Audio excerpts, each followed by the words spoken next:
Olá, alunos, tudo bem? Hoje nós iremos falar sobre a regionalização do espaço mundial. E para a gente começar esse assunto, nós vamos rever o conceito de região, que foi estudado no 7º ano, mas a gente vai fazer uma recapitulação aqui desse termo para a gente poder seguir no conteúdo. Então vamos lá, o que é região? Região significa, a gente entende por região uma área delimitada, uma área demarcada, uma área estabelecida. Esse conceito, ele define uma parte ou porção do território, de um território determinada por características comuns, características semelhantes, parecidas, que vão se diferenciar das demais regiões vizinhas. Então, o grupo que tem essas características comuns, eles vão formar uma região, podem formar uma região. Esse conceito, ele faz referência a uma porção de um território determinada, né, por certas características comuns. Por exemplo, na prática eu trouxe para vocês aqui o exemplo da região da Grande Vitória, região metropolitana, porque é uma região bem conhecida nossa, tá? A gente emprega esse termo Grande Vitória, e muitas vezes na nossa fala, a gente vê no jornal diariamente o emprego do termo, né, região da Grande Vitória. E aí eu pergunto para vocês, quais são os aspectos em comum desses municípios que compõem a Grande Vitória que os tornou uma região? Então, vamos lá. Esses são 7 municípios que abrigam, né, quase a metade da população do Espírito Santo. Tem 46% da população do nosso estado e 57% da população urbana do Espírito Santo. Além disso, a Grande Vitória produz 58% da riqueza e consome 95% da energia elétrica que é produzida. Ou seja, esses são os aspectos em comum que compõem, que fazem esses municípios serem uma região, se tornarem uma região única, ok? E esses aspectos em comum é o que a gente chama de critérios, tá? Os critérios, eles podem ser definidos por questões geográficas, históricas, sociais e econômicas, tá? Então, resumindo, para ser considerada uma região, a área ela precisa ter características em comum. Apenas o que deve haver em comum são os critérios. Mas como assim, professora, critérios? Então, vamos lá falar de critérios. Os critérios, eles são os parâmetros que serão escolhidos para se criar uma região. E são características que o território que vai se reunir numa região, uma única região, eles precisam ter isso em comum, ok? Ainda não entendi. Então vamos lá, vamos ver exemplos. Aqui eu trouxe para vocês o exemplo de uma regionalização do nosso território. A gente pode observar aí a regionalização com base nos biomas brasileiros. Cada região que observamos possui um bioma. Aqui a gente tem um exemplo bem conhecido nosso também, que é a regionalização do IBGE, a regionalização oficial do Brasil. Divide o Brasil em 5 grandes regiões: Norte, Nordeste, Centro-Oeste, Sul e Sudeste. Mas a gente também tem outras formas de regionalizar o Brasil. Veja essa. Divide o Brasil em 3 partes, que é a regionalização geoeconômica. É uma forma diferente de regionalizar o Brasil da regionalização oficial. Então, assim, regionalizar nada mais é do que dividir um território agrupando, né, a parte de um território que possuem características em comum. Então, agora a gente pode falar da regionalização do espaço mundial, que é o nosso tema de hoje. E aí eu trago para vocês o primeiro exemplo, que é o primeiro modelo de regionalização que a gente estuda, que é a regionalização em continentes. Tá? A gente tem aí os 6 continentes, o mundo dividido em 6 continentes. Nada mais é do que uma forma que encontraram para dividir o mundo, né, o espaço mundial, colocando agrupando cada parte do espaço mundial em um continente único. O critério que foi utilizado aqui foi a localização, né? Então, cada parte aqui a gente tem um continente, no caso. A próxima regionalização do espaço mundial que nós iremos tratar é a divisão do mundo em mundo capitalista e mundo socialista. Essa regionalização ela vai surgir após a Segunda Guerra Mundial.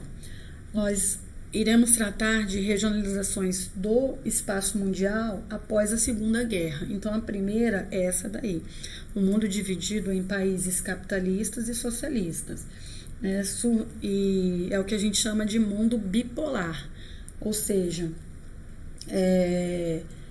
uma ordem mundial, né, caracterizada por dois grandes centros de poder, de um lado os Estados Unidos e de outro a União Soviética. Isso ficou conhecido como mundo bipolar, ok? Após a guerra, né, a Segunda Guerra, essa ordem mundial passou a ser comandada por duas superpotências, as que venceram a guerra, que foram os Estados Unidos e a União Soviética. E esses países, eles passaram a competir entre si pela liderança do mundo, tá? Então, essa competição, ela vai implantar uma ordem mundial bipolarizada, ou seja, que tem dois polos, dois centros de atração. E esse período, foi um período que cada uma dessas potências, desses países, procuravam ampliar sua área de influência sobre os demais países do mundo, né? E que ficou conhecido também como a Guerra Fria, que foi um período assim, de tensão permanente, tá? Que se estendeu do final da Segunda Guerra Mundial e vai até a queda do Muro de Berlim, tá? Que marca o fim da União Soviética. E foi um período de disputas, tá? De conflitos por áreas de influência, que gerou muitos confrontos armados e derrubadas de governo também, tá? E pela disputa armamentista e tecnológica que alimentou a corrida espacial e os testes atômicos em todo o planeta, teste mesmo de arma bomba nuclear. Essas disputas, elas ocorriam sempre carregadas, embaladas de uma poderosa propaganda ideológica, em que cada lado enaltecia o seu sistema e fazia o quê? Repudiava o outro sistema. Né? Aqui a gente tem uma imagem que retrata essa disputa ideológica, tá? Entre Estados Unidos e União Soviética e o mundo, né? Nessa tensão, nessa grande tensão. E aqui a gente pode ver, tá?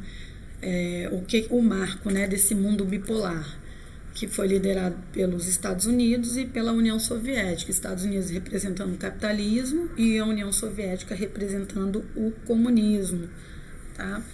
Então, aqui eu trouxe para vocês, a título de curiosidade,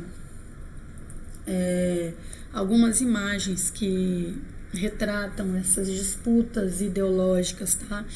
Até em filmes, né, os Estados Unidos, através dos seus filmes, produziram muito material, muita propaganda ideológica em favor dos Estados Unidos. Aqui a gente tem o filme Rocky Balboa, que ele é um lutador e o adversário dele, por acaso, é um russo que vai perder, né? Então, assim, mostra a força dos Estados Unidos. Uma outra propaganda também bem forte é o personagem Capitão América, né? Um personagem de quadrinhos, que aqui a gente tem o quadrinho dizendo, né? Veja o Capitão América desafia as hordas comunistas. Então é uma propaganda também do período da Guerra Fria, do período do mundo bipolar, dessa regionalização que a gente tem em duas partes, o mundo dividido em duas partes apenas. Aqui já é uma propaganda do lado soviético, né, do lado comunista, que mostra a imagem da Estátua da Liberdade dizendo: se isso é liberdade, o que é prisão? né, a influência do dinheiro, do capital. E aqui a gente também tem outras duas imagens que traz aqui nos dizeres. Ele só tem ambulância para os ricos, então falando do sistema de saúde dos americanos, né, que só tem acesso quem tem dinheiro, porque lá eles não têm sistema público de saúde, como a gente tem, por exemplo, aqui no Brasil. E um outro cartaz também fala sobre a vergonha americana, que foi o sistema de segregação racial que aconteceu nos Estados Unidos, né?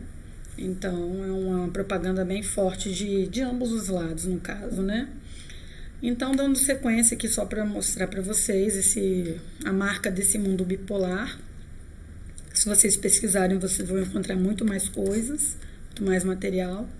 Mas vamos seguir aqui a nossa aula sobre regionalização. Aqui eu já trago para vocês um mapa que mostra a regionalização do mundo em países desenvolvidos e países subdesenvolvidos. Com o final da Segunda Guerra Mundial, ficou evidente, né, a grande desigualdade econômica, social e científica entre os países. Isso vai ocorrer principalmente porque durante a guerra, as principais potências mostraram ao mundo seu poder bélico, que são as armas que eles tinham, por meio de diversos armamentos, bombas, aeronaves. Então, esses armamentos, eles resultavam do grande avanço científico e tecnológico decorrente do desenvolvimento econômico que esses países alcançaram. Então, diante desse quadro, a partir da década de 1950, aquelas expressões, né, países desenvolvidos e países subdesenvolvidos, elas começam a ser usadas, tá? Elas são amplamente usadas referindo-se aos países. Países desenvolvidos são os países com elevado desenvolvimento econômico e os países subdesenvolvidos, aqueles que não apresentavam esse desenvolvimento, ok?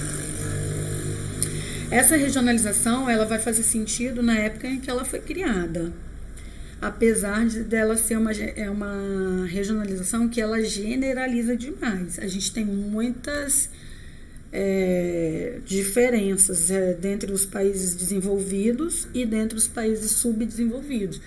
Então, ela vai generalizar, mas foi uma regionalização que foi muito usada naquela época em que foi criada. Mas aí, com o tempo, ela vai caindo em desuso. Alguns países vão iniciando o seu processo de industrialização, de modernização, como o próprio Brasil, né? E eles vão se diferenciando dos demais países, tá? Então, essa regionalização, ela vai chegar um momento que ela vai se tornar o quê? Insuficiente para mostrar a realidade do mundo. Então, aí a gente vai ter... Ela vai cair em desuso. Outra forma de regionalizar o mundo, também adotada, foi o mundo dividido em primeiro mundo, segundo mundo e terceiro mundo, tá? Ela foi também introduzida após a Segunda Guerra Mundial por um estudioso francês que usou pela primeira vez a expressão terceiro mundo, referindo-se aos países que não tinham participação nas decisões políticas mundiais e também apresentavam um significativo atraso no desenvolvimento científico, tecnológico, econômico e social. O Brasil, aonde vai ficar nessa regionalização? Nos países de terceiro mundo, né? Ela vai se popularizar, entendeu? Esse estudioso francês, após ele utilizar essa expressão, ela vai se popularizar nos jornais, no meio diplomático, no meio acadêmico, e ela vai ser muito utilizada também, essa forma de regionalizar o mundo, com base no nível de desenvolvimento econômico e no sistema socioeconômico adotado pelos países. Tá? E aí quem são os grupos? O primeiro mundo são os países desenvolvidos capitalistas. O segundo mundo eram os países socialistas. E o terceiro mundo eram os países capitalistas, porém, países subdesenvolvidos. Por fim, a gente vai ter aqui uma outra regionalização que ela já é mais recente, ela vai surgir na década de 80, tá? Os jornais, os meios diplomáticos, eles vão passar a utilizar as expressões norte e sul para se referir aos países norte, os países desenvolvidos, e sul, aos países subdesenvolvidos. Essas expressões, elas vão ter como base a posição geográfica dos países no globo terrestre, embora não seja totalmente em relação à linha do Equador. Se você vê a linha do Equador, ela passa aqui, né? Acompanha com o meu mouse. Então, se fosse para considerar, a gente teria os países do norte daqui para cima, né? México seria um país considerado país do norte, um país rico, e não é bem assim, tá? O corte, ele vem aqui, ó, tá? Ele passa aqui, passa os Estados Unidos, né? E aqui pega a Europa, tá? E a parte da Ásia, né? Englobando a Rússia. E os demais países, eles vêm para o sul, tá? Mas não exatamente no sul geográfico, tá vendo? Aqui não seria um sul geográfico de acordo com a linha do Equador, né? Esses países ainda estão no hemisfério norte. Mas é uma forma de regionalizar adotada, tá? Pela imprensa, né? E ela foi muito utilizada, tá? E foi um modo de ver e estudar o mundo que também não corresponde à realidade atual, realidade de hoje. Por exemplo, a gente tem aqui países como a Coreia, tá? Coreia, Singapura, Israel, que realizam grandes processos econômicos e sociais, né? Realizaram grandes processos econômicos e sociais, e hoje, se a gente for analisar os indicadores desses países, eles têm indicadores sociais semelhantes a dos países desenvolvidos, tá? Eles têm elevada esperança de vida, baixas taxas de mortalidade infantil, boas condições de saneamento básico, uma elevada taxa de alfabetização, e também eles têm um significativo desenvolvimento industrial e vários centros de pesquisa científicas e tecnológicas. Então, se a gente for olhar o contexto desses países, não se enquadram nos países do sul, que são países subdesenvolvidos. E da mesma maneira, também é um engano considerar que todos os países situados ao norte, nessa parte aqui laranja, eles sejam desenvolvidos, tá? Quando a regionalização do mundo em Norte e Sul ela foi realizada, a União Soviética ela ainda não havia se desagregado. Ela ainda era União Soviética, hoje não é mais, é Rússia, né? E ela era considerada um país desenvolvido, tá? Então, assim, essa regionalização que tá aí, ela não se enquadra mais no contexto atual, ok? Então, por isso a gente vai ter outras formas de regionalizar o espaço mundial. São formas mais utilizadas atualmente. A primeira aí, ela considera o desenvolvimento científico e tecnológico dos países, tá? Os países mais desenvolvidos, como Estados Unidos, países da Europa Ocidental, Japão, eles formam as principais áreas, né, de inovação científica e tecnológica. Por quê? Aí tem aluno que fala assim, mas por que, professora, que esses países são assim, né? Eu também sempre me perguntei. E a resposta, gente, ela é única. Não acredita em história da carochinha. A única resposta para esse desenvolvimento é educação, investimento em educação, né, investimento em centro de pesquisa, investimento aonde se faz pesquisa, que são as universidades, as grandes empresas que realizam, né, fazem pesquisas. Então, assim, não tem outro caminho. Se não investir na educação, não chega lá. Logo, eles vão ter mais poder nas relações internacionais, tá? Além deles utilizarem as inovações tecnológicas nos processos de produção e criação dos novos produtos, eles exportam tecnologia, o que faz com que eles tenham um alto retorno financeiro, ou seja, que se tornem ricos, né? Países ricos. A gente também tem a regionalização segundo o Produto Interno Bruto, que é o PIB. Nós ainda iremos estudar, não se preocupe.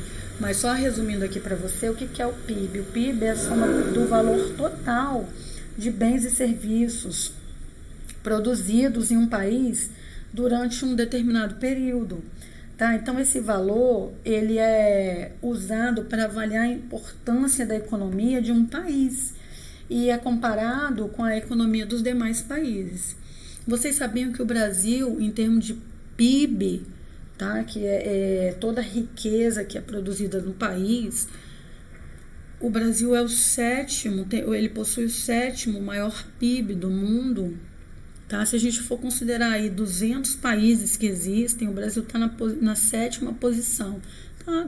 De repente indo para a oitava, porque a gente deu uma regredida, mas ainda estamos, né, no oitavo lugar. Então, o Brasil, em termos de riqueza, é um país muito rico.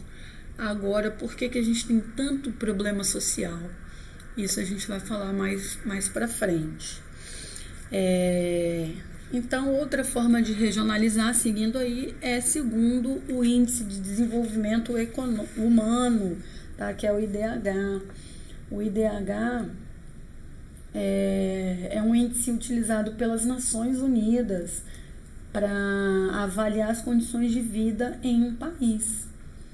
Ok? Então, é uma forma de regionalizar o mundo também, considerando as condições de vida de cada país. Tem país que é considerado um ótimo país para se viver, né, em termos de qualidade de vida, e tem país que é considerado um péssimo país para se viver, né, em termos de qualidade de vida. Então, a gente pode pegar um mapa do mundo e dividir quais são os melhores, a gente, né, coloca num grupo, quais os países que apresentam um índice médio do IDH e quais os países que apresentam um nível baixo. Então, a gente consegue também dividir o mundo através do IDH.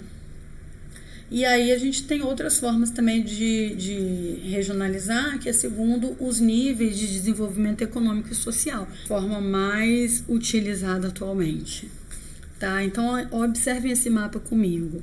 Ele é um mapa que ele tem origem naquela divisão de países do norte e países do sul. Você tem a linha passando aqui, a mesma linha, tá? Ela vai mudar aqui em alguns aspectos, em algumas partes, mas de um modo geral é aquela divisão anterior que eu mostrei para vocês.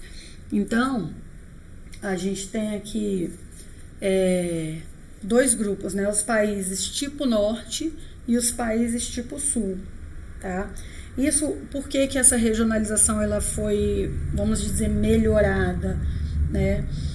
Para a gente poder trazer uma realidade mais próxima da realidade atual. Então, alguns estudiosos, eles consideraram o nível de desenvolvimento dos países e fizeram a modificação nessa regionalização, essa que eu mostrei para vocês anterior, a regionalização de países em norte e países do sul, tá? Então, eles fizeram algumas modificações para trazer mais próximo da realidade atual. Além de modificar o traçado da linha, que ela vai dividir o norte e o sul em alguns pontos, essa regionalização ela também vai criar subconjuntos. Antes a gente tinha só países do norte e países do sul. Agora a gente tem, dentro dos países do norte, que ficaram com países tipo norte, a gente tem um subconjunto aqui. E dentro do grupo dos países tipo sul, a gente tem um outro subconjunto, que a gente vai ver agora. Os países do tipo norte são os países desenvolvidos, eles agrupam os países desenvolvidos, os países ex-socialistas, as antigas repúblicas socialistas, e os tigres asiáticos. Tá? Os países desenvolvidos são os países altamente industrializados, com grandes investimentos em centros de pesquisa, tá? São os Estados Unidos, engloba os Estados Unidos, o Japão, alguns países da Europa, como a Alemanha, o Reino Unido e a França, tá? E eles também apresentam menor grau de subdesenvolvimento que outros países, né?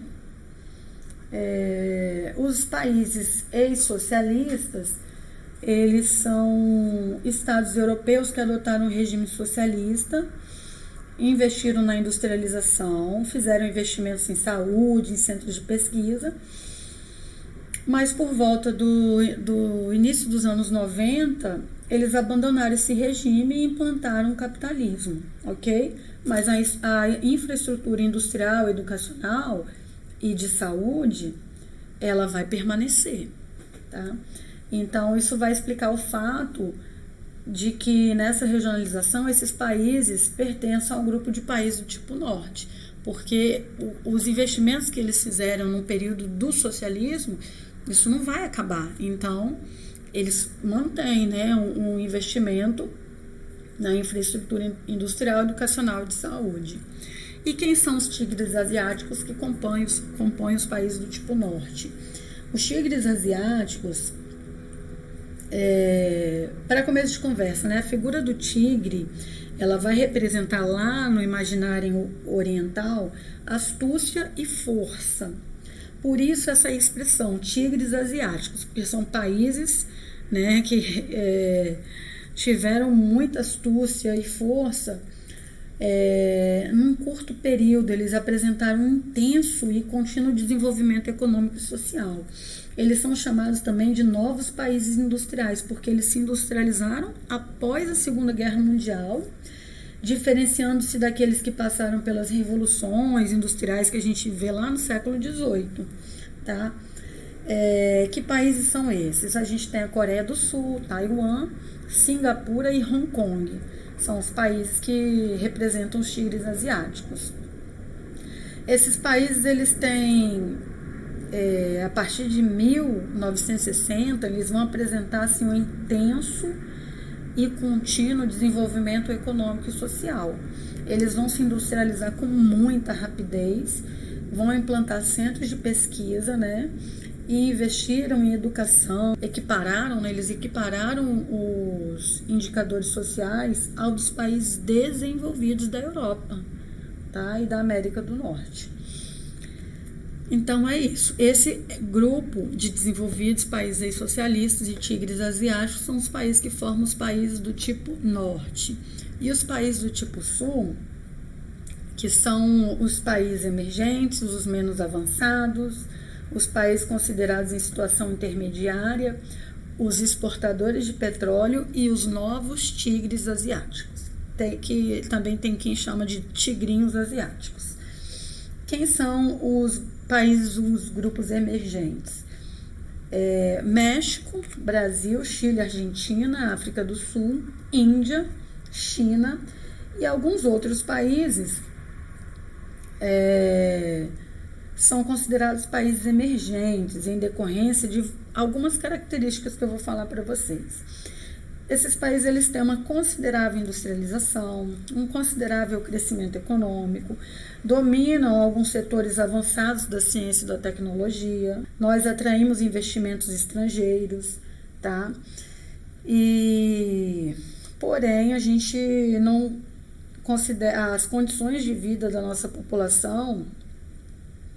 Elas são marcadas por graves problemas sociais. Grande parcela da nossa população, ela é privada de boas condições de vida, privada de qualidade de vida mesmo, né?